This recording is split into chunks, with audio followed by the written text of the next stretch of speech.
Stop for a moment and think about the last time your body sent you a message you couldn't quite put into words. Maybe it was a sudden headache, a tightening in your chest, or an unexplained fatigue. In my research of Carl Jung's work, I've come to see these somatic symptoms not merely as physical ailments, but as profound psychological messages from the unconscious.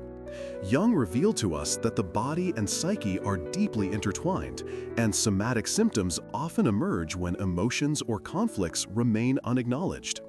Understanding these signals can open a vital pathway to healing and personal transformation. Many people today wrestle with unexplained bodily sensations, feeling frustrated and isolated, unsure if their pain is all in their head or if it has a deeper meaning. I've studied Jung's clinical cases where patients presented with symptoms that medical science couldn't fully explain. Jung observed that these somatic symptoms were often manifestations of repressed emotions, unintegrated parts of the self that the conscious mind preferred to avoid facing.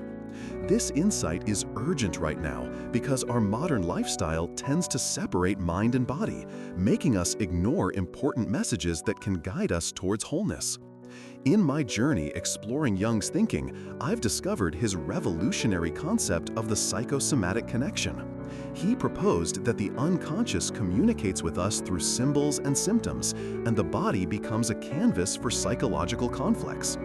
One striking example comes from Jung's clinical work with a woman who experienced chronic migraines that no doctor could diagnose. Through Jungian analysis, these headaches were understood as the physical expression of her internal struggle with autonomy and control. Jung taught that when we learn to listen compassionately to these bodily symptoms and interpret them as symbolic messages, we begin to bridge the gap between conscious awareness and unconscious material. This process connects deeply to Jung's concept of individuation, the lifelong journey toward integrating every aspect of the self, including those parts we tend to reject or suppress. Compared to traditional psychotherapy that often focuses solely on verbal expression, Jung's approach honors the language of the body as an essential part of psychological work.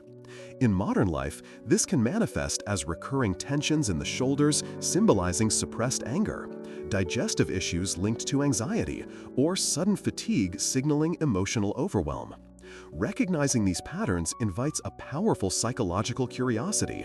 What might my body be trying to tell me beyond the surface symptom?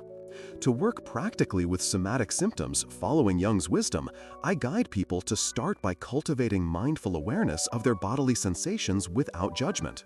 Pay close attention to when symptoms arise and the feelings or thoughts accompanying them. This simple pause creates space for the unconscious to speak.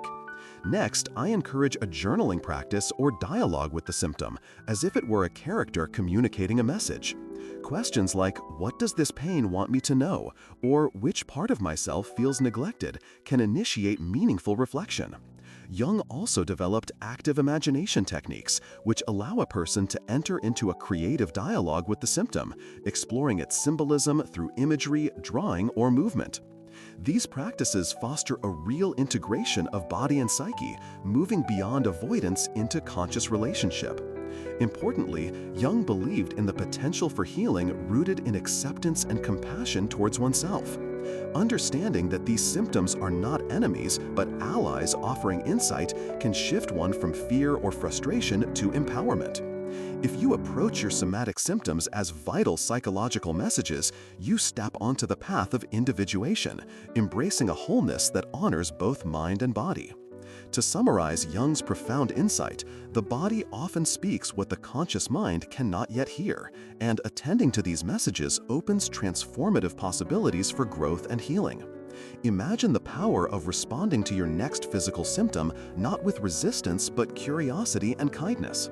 This perspective can change not only how you can cope with distress, but how you understand your inner world itself.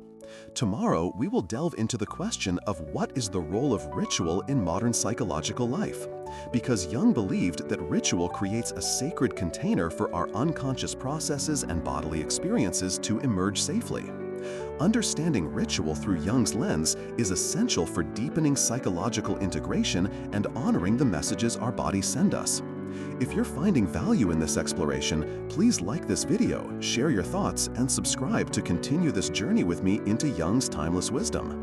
I look forward to our next conversation, where we uncover how ritual can hold the complexity of our somatic and psychological lives and move us further along the path of wholeness.